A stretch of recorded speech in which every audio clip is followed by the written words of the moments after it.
Welcome back जावा के series में। इस वीडियो में हम लोग इनपुट के बफर्ड रीडर को देखेंगे कि इनपुट का जो प्रोसेस मैंने बताया था। फर्स्ट मैंने बताया कि स्कैनर क्लास के थ्रू, और आज हम लोग बफर रीडर क्लास के थ्रू देखेंगे कि इनपुट का ऑपरेशन कैसे परफॉर्म करेंगे। तो नॉर्मली जो बफर रीडर के बारे में यदि आप जानना चाहते हैं तो ये डिफाइंड है जावा के आईओ पैकेज के अंदर, इनपुट आउटपुट के अंदर है। और इस बफर्ड रीडर में और स्कैनर क्लास में डिफरेंस ये है कि बफर्ड रीडर हर हमेशा स्ट्रिंग या टेक्स्ट के फॉर्म में रीड करता है। चाहे आप नंबर दें या फिर कोई टेक्स्ट दें, उसको स्ट्रिंग या कैरेक्टर के फॉर्म में रीड करेगा और देन आपको कन्वर्सन मेथड यूज करना होगा। और ये इनपुट करने के लिए आइदर आप फाइल से इनपुट करा सकते हैं या फिर इनपुट मेथड यानी कि कीबोर्ड से, कंसोल से इनपुट कर सकते हैं। तो नॉर्मली मैंने इसमें मेन पॉइंट सिर्फ लिखा है कि the buffer reader class in Java part of the Java IO package is a powerful class used for reading text from character based input string। यानी कि ये सारा स्ट्रिंग के फॉर्म में आएगा। जो भी आप इनपुट करेंगे, चाहे वो नंबर रहे या फिर कोई कैरेक्टर है, तो वो सारे को स्ट्रिंग के फॉर्म में ये रीड करता है। Such as files and the console, कि हम फाइल से भी उठा सकते हैं। तो फाइल से क्यों लेंगे? तो फाइल से डेटा यदि पहले से एग्जिस्ट कर रहा है और उस डेटा को लेकर के हमको ऑपरेशन परफॉर्म कराना है तो फाइल को यूज करेंगे। और कंसोल जो यूज करेंगे, तो कंसोल हो गया कि डायरेक्ट इनपुट के मेथड, यानी कि कीबोर्ड से हमको इनपुट लेना है तो उस केस में कंसोल को डायरेक्ट हम यूज कर सकते हैं। अब देखिएगा कि एक चीज़ यहाँ पर नोटिस करने का है, जो कि आपको याद रखना है कि बफर्ड रीडर को जब हम यूज करेंगे तो एक्सेप्शन को हैंडल करना ज़रूरी हो जाएगा, क्योंकि यहाँ पर एक्सेप्शन जनरेट होगा, आईओ एक्सेप्शन जिसको कहते हैं। और इसको हैंडल करने के लिए आइदर हम ट्राई और कैच को यूज करेंगे या फिर थ्रोज को यूज करेंगे। तो देखो, मैंने नेक्स्ट लाइन मेंशन कर दिया है इसीलिए कि it requires handling IO exception, so it's often used alongside A try catch block. या तो ट्राई कैच के अंदर इसको आप यूज कर सकते हो या फिर थ्रोज एक्सेप्शन हैंडलर को आप यूज कर सकते हैं। यानी कि जिस भी फंक्शन मेथड के अंदर हम बफर्ड रीडर के ऑब्जेक्ट को यूज करेंगे, वहाँ पर एक्सेप्शन को हैंडल करना जरूरी होता है। अब देखिए, इसके कॉमन मेथड्स की बात करें तो मेथड्स में 3 मेथड यहाँ पर है, जिसमें से कि 2 हम लोगों को सबसे ज़्यादा यूज होता है। एक है read line. Read line method का काम है कि पूरे स्ट्रिंग को, यानी कंप्लीट लाइन को ये रीड करने का काम करेगा, कि reads a line of text and returns it as a string के फॉर्म में ये रिटर्न करेगा।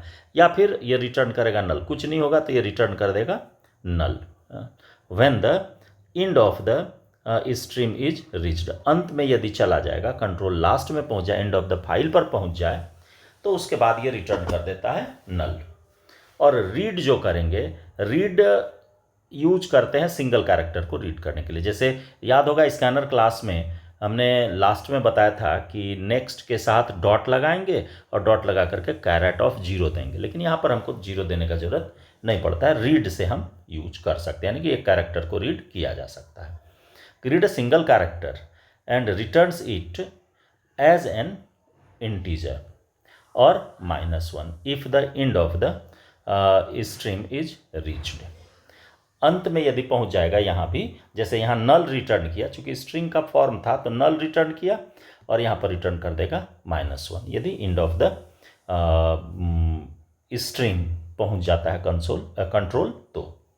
और एक लास्ट आपका मेथड इसमें क्लोज है, कि जब हम फाइल से इनपुट के प्रोसेस को यूज करेंगे तो उस स्ट्रीम को यानी कि फ्लो को हमको लास्ट में क्लोज कर देना है, तो क्लोज मेथड उसके लिए यूज करते हैं। हाँ, तो रिसोर्स को चूँकि रिलीज करने के लिए हम क्लोज को यूज करते हैं। अब आइए कि इसको यूज कैसे करेंगे। तो देखिए मैंने जो एग्जांपल दिया है उसमें लिया कि import java.io.string, इसलिए क्योंकि आपको ऊपर ही मेंशन है ही कि ये किसके अंदर डिफाइंड है, तो आईओ पैकेज के अंदर डिफाइंड है, इसलिए आईओ को इंपोर्ट करना जरूरी है। अब देखिए मेन में आ गया। मेन में आने के बाद बफर्ड रीडर क्लास है उसके रेफरेंस को लिया और न्यू बफर्ड रीडर यानी ऑब्जेक्ट बनाया, और इस जो बफर्ड रीडर है, बफर्ड रीडर कंटेन करता है पैरामीटर के रूप में इनपुट स्ट्रीम रीडर को। हाँ, इनपुट स्ट्रीम रीडर को ये कंटेन करता है, और input stream reader input mechanism को रीड करता है। इनपुट मैकेनिज्म का मतलब हो गया आइदर कंसोल और फाइल। तो system.in दे दिए तो ये कंसोल से इनपुट की बात हो गई। हाँ, अब देखिए, अब यहाँ पर जब हम बफर रीडर को यूज करेंगे यानी कि रीड लाइन मेथड यूज करेंगे तो एक्सेप्शन जनरेट होने का चांस है, और उस एक्सेप्शन को हैंडल यदि नहीं करेंगे तो एरर हो जाएगा। तो यहाँ पर ट्राई दिया। अब ये ट्राई, कैच, थ्रोज, इसके बारे में हम लोग जब एक्सेप्शन हैंडलिंग पढ़ेंगे तो वहाँ पर डिटेल में चलेंगे लेकर के। और इसके बाद यहाँ पर मैसेज दे दिया कि इंटर योर नेम, और जब हमको रीड करने की बात आएगी तो देखिए नेम यदि है तो स्ट्रिंग होगा। स्ट्रिंग होगा तो यहाँ पर एक नेम नाम का वेरिएबल हमने ले लिया स्ट्रिंग टाइप का, इक्वल टू रीडर। तो रीडर क्या है, ऑब्जेक्ट है। देखिए यहाँ ये ऑब्जेक्ट आप छोटा ले लीजिएगा, हमने चूंकि उसको मीनिंग के साथ लेकर के चला इसलिए ऐसा किया। तो रीडर हो गया, ऑब्जेक्ट है ये, रीडर डॉट रीड लाइन, यानी रीड लाइन क्या करेगा, स्ट्रिंग को इनपुट लेगा। स्ट्रिंग को इनपुट लिया और ये उठा करके डाल देगा किसमें, नेम नाम के वेरिएबल में, जो कि स्ट्रिंग टाइप का ऑलरेडी डिफाइंड है, डिक्लेयर्ड है। अब देखिए, अब इसके बाद एज है, तो एज हो गया। तो एज कैसा है, नंबर टाइप का यानी इंटीजर टाइप का हम लेकर के चलेंगे। तो int as equal to integer dot parse int. देखिए पार्स इंट जो है ये मेथड है, आपको याद होगा जब रैपर क्लास में मैंने सारा चीज़ आपको बताया है, और आप देख भी सकते हैं कि देखिए इंटीजर है तो इंटीजर रैपर क्लास है, आई कैपिटल है, मैंने इंटीजर पूरा है और आई कैपिटल है। तो ये रैपर क्लास है। इंट जो है वो प्रिमिटिव टाइप है। तो इंटीजर डॉट पार्स इंट, तो पार्स इंट मेथड है जो कि कन्वर्ट करता है किसको, स्ट्रिंग को इंटीजर में। और जो रीड लाइन किया गया यानी कि जो इनपुट किया गया उसको ये क्या करेगा, इंटीजर में कन्वर्ट करेगा और ट्रांसफ़र कर देगा किस में, एज नाम के वेरिएबल में। और जब ये इनपुट हो गया तो अब देखिए, अब इसी तरीके से यदि आपको जैसे यहाँ पर कन्वर्ट करना पड़ा कि इंटीजर में, तो पार्स इंट लिए तो डबल में करना रहेगा, पार्स डबल फ्लोट में करना रहेगा, पार्स फ्लोट, आप मेथड यूज कर सकते हैं, इसका कन्वर्सन मेथड है। और यहाँ पर नीचे आकर के जैसे नॉर्मली स्कैनर क्लास में हमने डिस्प्ले किया था, तो नेम को डिस्प्ले करा दिया और एज को डिस्प्ले करा दिया। और लास्ट में देखिए कि ट्राई का यहाँ से हमने जो कर्ली ब्रेस शुरू किया था उसके क्लोजिंग के बाद कैच लगाया, और कैच के अंदर आईओ एक्सेप्शन है, उसका ऑब्जेक्ट बना, रेफरेंस बना कौन, ई, और ई डॉट जो भी आपको मैसेज देना है ये मेथड ऑलरेडी एग्जिस्ट करता है। तो इसका एक मेथड है ऑलरेडी आईओ एक्सेप्शन के अंदर है डिफाइंड कि प्रिंट स्टैक ट्रैश, कि आखिर एक्सेप्शन क्या है उसको आप प्रिंट कर सकते हैं। या फिर आप इस जगह पर ये यदि नहीं भी यूज कीजिएगा तो system dot out dot print दे करके कोई भी मेथड बता सकते हैं, मैंने मैसेज दे सकते हैं। अब देखिए, अब इसके अलावा आप देखिए एक चीज़ और मैं बता दूं आपको कि ई डॉट टू स्ट्रिंग से भी system dot out dot print L N दे करके टू स्ट्रिंग से भी आप इसको हैंडल कर सकते हैं। वहाँ पर मैसेज क्या एक्सेप्शन जनरेट हो रहा है उसके मेथड मैसेज को आप डिस्प्ले कर सकते हैं, जो सिस्टम डिफाइंड मैसेज है। देखिए इसके अलावा मैंने एक एग्जांपल छोटा सा लेकर के चला फाइल के लिए।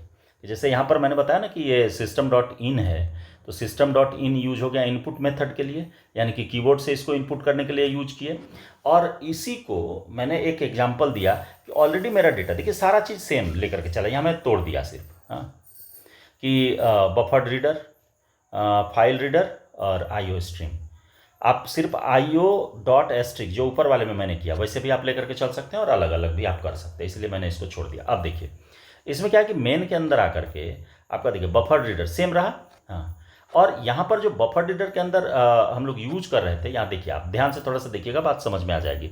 इनपुट स्ट्रीम रीडर, कि जो स्ट्रीम कीबोर्ड के थ्रू इनपुट किया जाएगा उसको हम लोगों ने रीड किया था। लेकिन यहाँ पर मैंने क्या कर दिया कि फाइल रीडर ले लिया। फाइल रीडर इसलिए ले लिया कि फाइल ऑलरेडी मान लीजिए कि मेरा data.txt नाम से एग्जिस्ट कर रहा है, अब इसको हमको रीड करना है, तो फाइल रीडर ये रिस्पॉन्सिबल है फाइल को रीड करने के लिए। और इसके रेफरेंस को ऑब्जेक्ट को, न्यू लगा हुआ है ऑब्जेक्ट है, वो यूज कर रहा है पैरामीटर के रूप में बफर्ड रीडर। तो इसका मतलब है कि बफर्ड रीडर का जो ऑब्जेक्ट है रीडर, अब यहाँ से हम कीबोर्ड से नहीं इनपुट करके बल्कि इस data.txt से इनपुट कर रहे हैं। तो यहाँ पर एक स्ट्रिंग टाइप का वेरिएबल हो गया लाइन, और लाइन में उठा करके हम रखेंगे। लाइन स्ट्रिंग है तो कुछ भी आप रीड करो, चाहे नंबर करो, स्ट्रिंग करो, जो भी रखना चाहो वो आराम से कंटेन करेगा। तो लूप लगा दिया इसलिए क्योंकि आपको बता ही दिया कि जैसे ही एंड ऑफ द स्ट्रीम होगा तो उसके साथ ही ये नल रिटर्न कर देगा। रीड लाइन यूज कर रहे हैं तो रीड लाइन यूज कर लिए, तो जो एक लाइन उठाया उस लाइन को उठा करके लाइन वाले में डाला, चेक किया कि नल नहीं होना चाहिए, तो नल नहीं है, लाइन में है तो नल नहीं है, और आकर के यहाँ पर system.out.println और लाइन को प्रिंट कर दिया। फिर ये ऑटोमेटिक एक लाइन नेक्स्ट हो जाएगा। जैसे पहला लाइन यदि ये वाला है तो इसको उठाया, फिर कंट्रोल ऑटोमेटिक अगले लाइन पर चला जाएगा, फिर इसको उठाया, फिर इसको उठाया, ऐसे करते करते लास्ट तक आएगा, लास्ट तक उठाया, और देन लास्ट में क्या होगा कि जैसे एंड ऑफ द स्ट्रीम पहुंचेगा तो यहाँ पर ये नल रिटर्न कर देगा। नल रिटर्न करेगा तो देन कंट्रोल यहाँ से बाहर हो जाएगा। तो देखिए यहाँ भी IO एक्सेप्शन यूज किए। देखिए ये तरीका मैं इसलिए आपको बताया कि ट्राई कैच अभी आपको आसान लगेगा, नहीं तो इसी जगह जो मेन के बाद यहाँ पर थ्रोज लगाना पड़ता, थ्रोज लगा करके और IO एक्सेप्शन दे देते, तो हमको ट्राई कैच देने की आवश्यकता नहीं पड़ती। अब देखिए अब एक इसका बेनिफिट क्या है। ये तो ठीक है कि मान लीजिए कि ट्राई कैच यूज करेंगे, देखिए इसका बेनिफिट क्या है ये समझना जरूरी है, क्योंकि आप कहेंगे कि स्कैनर क्लास में तो और आसान है, कन्वर्सन का कोई माने वहाँ परेशानी नहीं है, डायरेक्ट मेथड यूज करते हैं और मेरा काम हो जाता है, तो फिर इसको हम क्यों यूज करें। ये तो बात जनरल है। तो देखिए एक तो सबसे मेन चीज़ आप जान लीजिए कि जो वर्जन 5 है 1.5, वहाँ से आपको स्कैनर क्लास मिलेगा, उसके पहले नहीं मिलेगा, सबसे पहली बात। तो लेकिन जो बफर्ड रीडर है वो सारे में है, शुरू से लेकर के अंत तक, किसी में भी आप किसी भी वर्जन में चले जाएंगे सारे जगह ये अवेलेबल है। तो मैंने उसको सिर्फ 3 पोर्शन अलग अलग लेकर के चला, उससे बेसी मैं कुछ नहीं किया। तो देखिए यदि बेनिफिट्स के रूप में यदि हम देखें तो क्या है कि इफ़िशिएंट फॉर लार्ज फाइल्स, यदि आपको डेटा बहुत ज़्यादा है, माने ह्यूज अमाउंट ऑफ डेटा है, तो उस केस में आपको बेनिफिशियल होगा कौन, बफर्ड रीडर। दूसरा है कि लाइन बाय लाइन रीड करना है। लाइन बाय लाइन रीड करने का मतलब हो गया कि फाइल में रिकॉर्ड वाइज यदि हमारा स्टोर्ड है और वहाँ से हम उसको यूज करना चाह रहे हैं, वहाँ या फिर इनपुट कराना चाह रहे हैं कि लाइन बाय लाइन आवे, और देन हम उसको आइदर फाइल में रखना है या डिस्प्ले कराना है, तो उस केस में भी हम इसको यूज कर सकते हैं। और तीसरा है आपका कि ये कैरेक्टर बेस्ड है, जबकि वहाँ पर क्या था कि हर एक डेटा टाइप का वो वैल्यू अलग अलग तरीके से मेथड के थ्रू हम उसको रीड करते थे, और रीड करने के बाद वेरिएबल में हम ट्रांसफ़र कर देते थे। लेकिन यहाँ पर क्या है कि सारा कुछ टेक्स्ट के फॉर्म में आएगा, स्ट्रिंग के फॉर्म में आएगा, देन आप कन्वर्ट कर सकते हैं। तो वहाँ हमको अलग अलग तरह का डेटा जैसे ही आएगा तो मेथड अलग अलग रखना पड़ेगा। लेकिन बफर्ड रीडर में ये परेशानी नहीं है, आप एक ही वेरिएबल में रखते जाइए स्ट्रिंग में ही, और देन आप उसको कन्वर्ट कर सकते हैं, अपने रिक्वायरमेंट के हिसाब से उसको चेंज कर सकते हैं। ठीक है, तो ये हो गया इसका बेनिफिट। तो मेरे समझ से कि मैंने ओवरऑल जो बेसिक चीज़ है बफर्ड रीडर के लिए या इसको प्रोग्राम में यूज करने के लिए, मैंने सारा चीज़ आपको कम समय में बता दिया। तो आप इसको इम्प्लीमेंट कीजिए। तो जैसे ही आप इसको इम्प्लीमेंट करेंगे तो देन अगली वीडियो जो आएगी वो आएगी आपको कि जो स्ट्रिंग ARGS हम लोग पैरामीटर के रूप में यूज करते हैं मेन के अंदर, उसके थ्रू कैसे हम डेटा को पास करेंगे, यानी कि उसको हम लोग सिंपली कहते हैं कमांड लाइन आर्गूमेंट। तो तीसरा मैकेनिज्म जो मैं लेकर के चलूँगा वो चलूँगा कमांड लाइन आर्गूमेंट, यानी कि नेक्स्ट वीडियो जाएगी वो कमांड लाइन आर्गूमेंट में आएगी। तो मिलते हैं अगली वीडियो।